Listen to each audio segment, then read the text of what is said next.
Olá, meus amigos, espero que estejam todos bem. É um prazer recebê-los aqui no nosso canal. Hoje, para dar continuidade ao nosso estudo sobre Origens do Totalitarismo, um livro publicado por Hannah Arendt em 1951 e que investiga as raízes dos movimentos totalitários que fustigaram a Europa no século XX. Nós dividimos o nosso estudo em 3 vídeos, em razão da extensão da obra, como nós dissemos no vídeo anterior.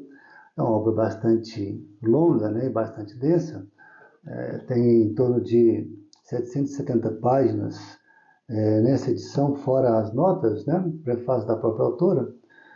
É um livro com diagramação um pouco pequena e que te toma tempo de leitura, inclusive alguma pesquisa lateral para te ajudar a compreender o que está disposto no texto.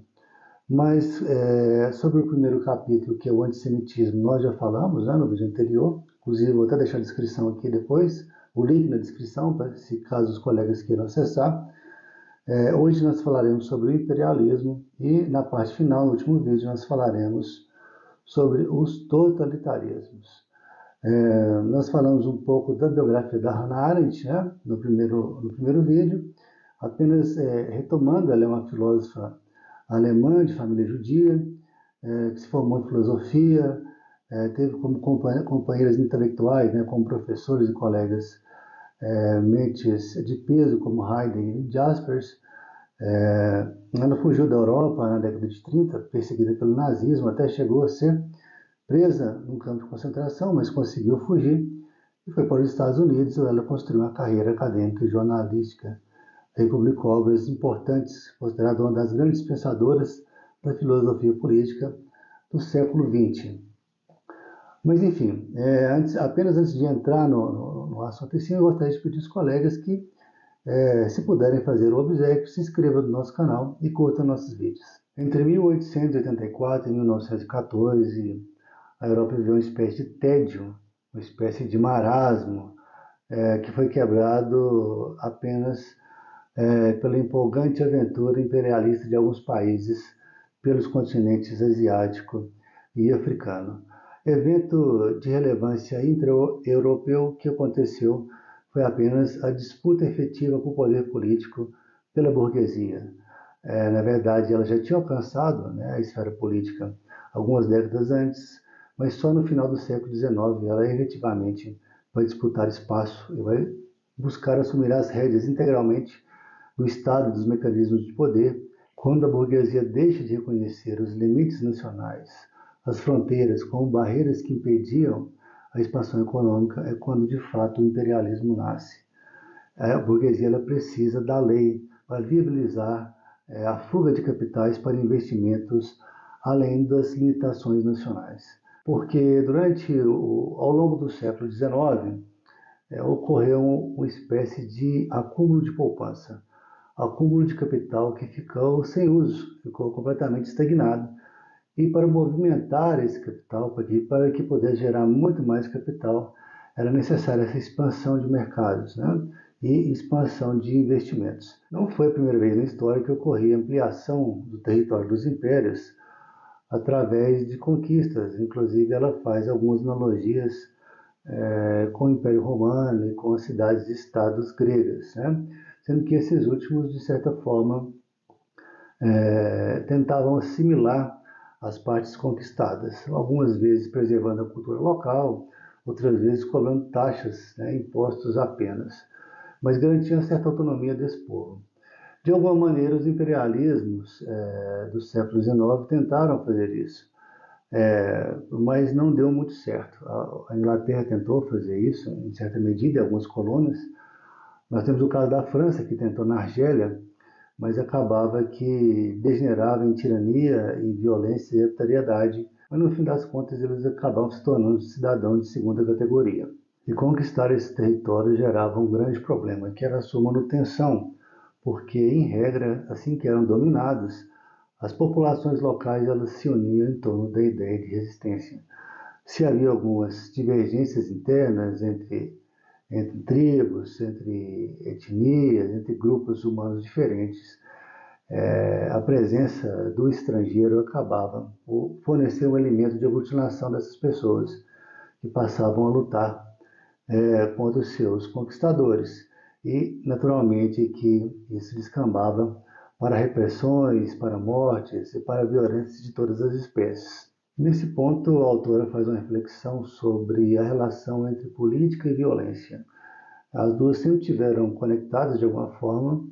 A política, muitas vezes, ela lança mão da violência, mas como um recurso derradeiro, né, como última alternativa.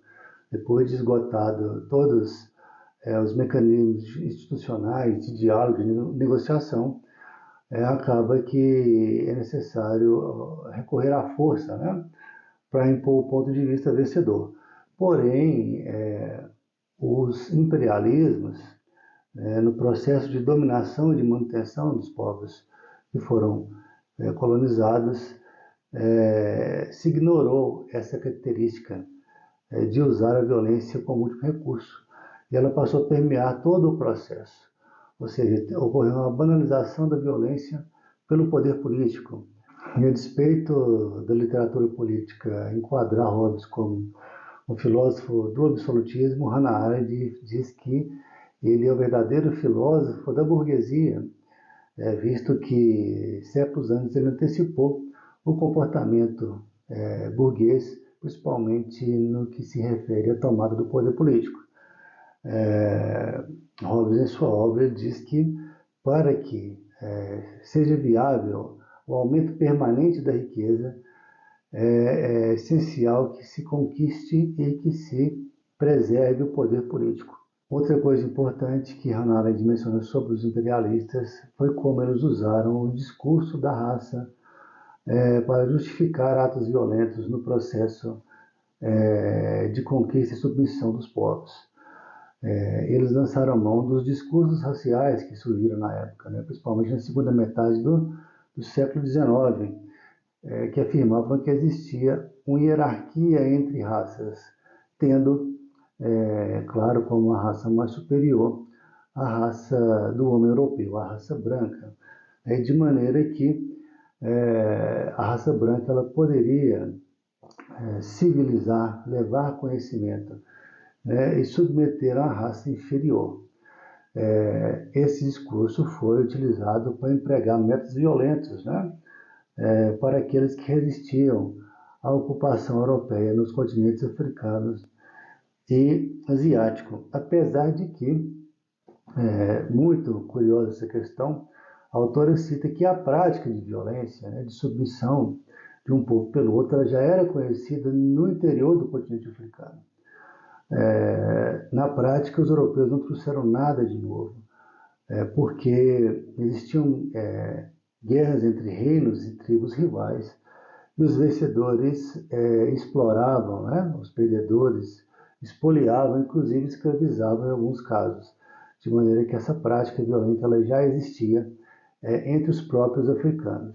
Mas, enfim, foi essa espécie de crise capitalista do século XIX que gerou esse excesso de poupança, excesso de investimento que permanecia ocioso dentro dos limites territoriais dos países europeus, alicerçado num sistema político extremamente desigual, que vai criar as condições para que alguns países da Europa eles avancem sobre os continentes africano e asiático em busca de novos mercados, de novos consumidores e da multiplicação dos seus próprios lucros, né? Tudo isso suportado na violência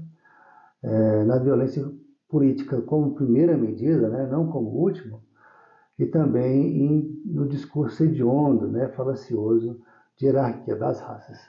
Mas enfim, nós encerramos por aqui o nosso vídeo de hoje sobre o imperialismo e voltamos com o próximo vídeo falando sobre os totalitarismos. Então, se os colegas chegaram até aqui e gostaram, não deixe de se inscrever no nosso canal e de curtir os nossos vídeos. Um grande abraço e até a próxima.